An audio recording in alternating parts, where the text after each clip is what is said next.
샬롬, 이동춘 목사입니다. 오늘도 여러분의 삶이 주님의 평안으로 가득하시길 기원하며 하나님의 말씀을 나누겠습니다. 오늘 주시는 말씀은 누가복음 19장 37절로부터 44절의 말씀입니다. 이미 감람산 내리막길에 가까이 오심에 제자의 온 무리가 자기들이 본 바 모든 능한 일로 인하여 기뻐하며 큰 소리로 하나님을 찬양하여 이르되 찬송하리로다. 주의 이름으로 오시는 왕이여 하늘에는 평하여 가장 높은 곳에서는 영광이로다 하니, 무리 중 어떤 바리새인들이 말하되 선생이여 당신의 제자들을 책망하소서 하거늘 대답하여 이르시되 내가 너희에게 말하노니 만일 이 사람들이 침묵하면 돌들이 소리 지르리라 하시니라. 가까이 오사 성을 보시고 우시며 이르시되 너도 오늘 평화에 관한 일을 알았더라면 좋을 뻔하였거니와 지금 내 눈에 숨겨졌도다. 날이 이를지라 내 원수들이 토둔을 쌓고 너를 둘러 사면으로 가두고 또 너와 및 그 가운데 있는 내 자식들을 땅에 메어치며 돌 하나도 돌 위에 남기지 아니하리니 이는 내가 보살핌 받는 날을 알지 못함을 인함이니라 하시니라. 아멘. 누가복음 19장 37절에서부터 44절 말씀을 본문으로 주님의 눈물이라는 제목으로 말씀을 나누도록 하겠습니다. 사복음서 모두 기록한 사건이 오늘 본문입니다. 이는 빠뜨릴 수 없는 사건이라는 의미지요. 반드시 이해해야 할 사건이란 뜻입니다. 이유가 무엇일까요? 죽으러 오신 분이 왕이라는 사실 때문입니다. 이것은 예수님께 모여든 이들의 환호에서 알 수 있습니다. 38절입니다. 이르되 찬송하리로다. 주의 이름으로 오시는 왕이여 하늘에는 평하여 가장 높은 곳에는 영광이로다 하니, 물론 환호하는 이들이 소망하는 것은 예수님이 왕이 됐으면 좋겠다는 것이었습니다. 그러니 이들에게 예수님은 죽으러 오신 분이 아니었습니다. 예수님께서 나귀를 타고 예루살렘 성에 입성하시는 것은 그들에겐 예수님의 왕 취임식이었던 것입니다. 이러한 생각은 제자들도 마찬가지였습니다. 그런데 사실 예수님은 이미 왕이십니다. 왕이 되러 오신 게 아니라 왕이 이 땅에 오신 것입니다. 그렇지만 이를 대놓고 말씀하지는 않으셨습니다. 아직은 이해 불가이기 때문이었습니다. 그러나 찬송하리로다 주의 이름으로 오시는 왕이여 라는 민중들의 노래를 제지하라는 어떤 바리새인들의 항의에 대해서는 40절에 만일 이 사람들이 침묵하면 돌들이 소리 지르리라고 대답하셨습니다. 이는 당신이 왕이심을 간접적으로 말씀하신 것이지요. 그러므로 예수님께서 예루살렘 성에 입성하신 것은 왕으로서 들어가신 것입니다. 그렇게 민중들이 환호한 것은 잘한 일입니다. 더욱이 만약 민중의 소리가 없으면 돌들이 민중을 대신할 참이었는데 민중들이 했으니 잘한 일입니다. 그럼에도 민중들은 예수님의 눈물의 의미를 아직은 알지 못했습니다. 예수님께서는 민중들의 환호 가운데 예루살렘 성에 입성하시는 과정에서 그 성을 보시고 우셨습니다. 그리고 이렇게 안타까워하셨습니다. 42절에서부터 44절입니다. 너도 오늘 평화에 관한 일을 알았더라면 좋을 뻔하였거니와 지금 내 눈에 숨겨졌도다. 날이 이를지라 내 원수들이 토둔 자그마한 언덕을 쌓고 너를 둘러 사면으로 가두고 또 너와 및 그 가운데 있는 내 자식들을 땅에 메어치며 돌 하나도 돌 위에 남기지 아니하리니 이는 내가 보살핌 받는 날을 알지 못함을 인함이니라. 우리가 이 사건을 이해하기 위해서는 42절에서부터 44절을 명확히 읽어야 합니다. 그래서 표준 세번역의 도움을 받겠습니다. 오늘 너도 평화에 이르게 하는 일을 알았더라면 좋을 터인데 그러나 지금 너는 그 일을 보지 못하는구나.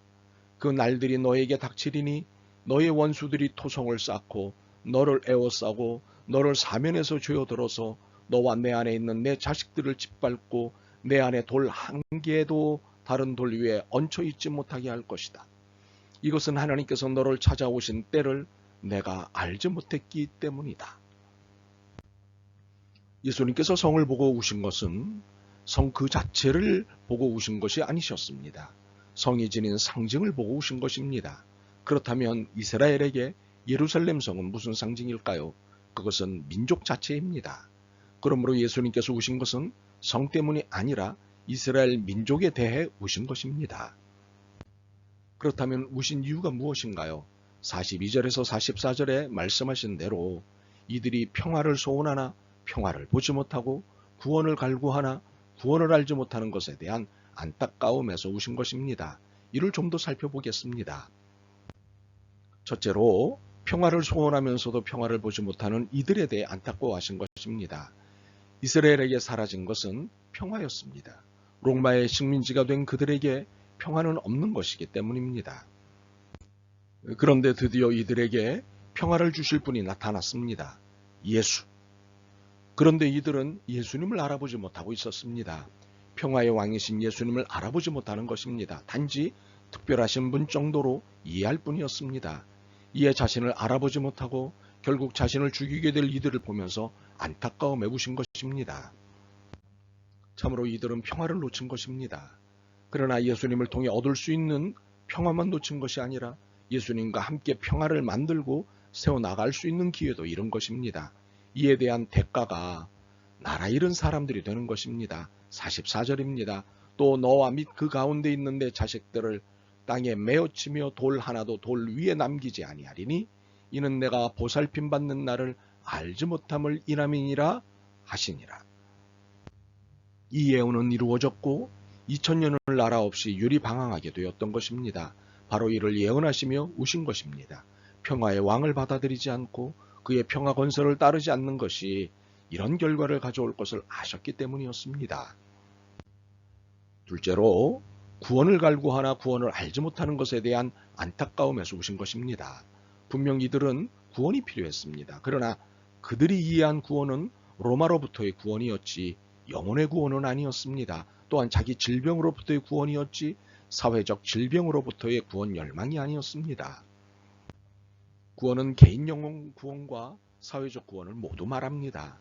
그런데 구원을 사적인 측면에서만 이해하고 적용하기 때문에 신앙은 이기적이 되고 결국 세상으로부터 배척을 받게 되는 것입니다.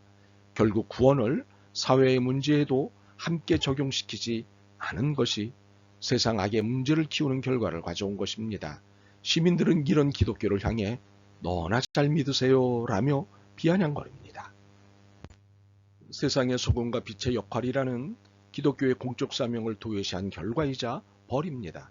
때문에 기독교가 아무리 애써도 시민사회는 기독교를 받아들이려고 하지 않습니다.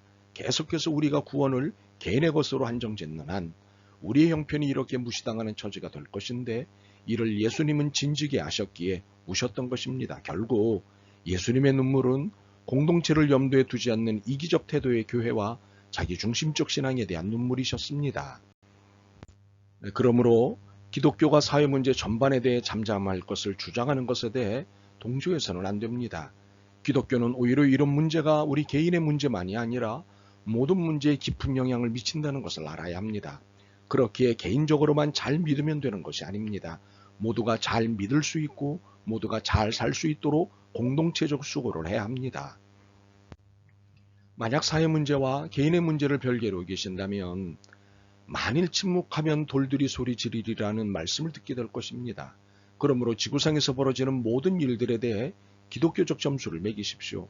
그리고 그 평가에 따라 환영과 저항을 선택하십시오. 그래서 돌들이 소리를 지를 기회를 주지 마십시오.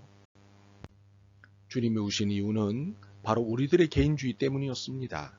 우리가 인류의 평화를 만들고 사회적 구원을 이루는 일에 변명과 회피를 일삼을 것을 아파하시며 우셨습니다. 더 이상 그분의 울음을 잊지 않았으면 좋겠습니다. 이렇게 예수님의 심정을 잊지 않고 노래한다면 그 노래를 받으실 것입니다. 바라기는 이러한 태도로 함께 예수님을 노래했으면 좋겠습니다. 아멘. 진정한 평화요 구원이신 예수님을 주님으로 모실 수 있게 해주셔서 고맙습니다. 이제 예수님의 평화와 구원의 의미를 알았기에 세상의 평화와 구원을 위해 수고하겠습니다. 그리고 저희의 평화와 구원의 왕이신 예수님을 노래하겠습니다. 예수 그리스도의 이름으로 기도드립니다. 아멘. 오늘도 여러분의 믿음과 삶을 응원합니다. 사랑합니다.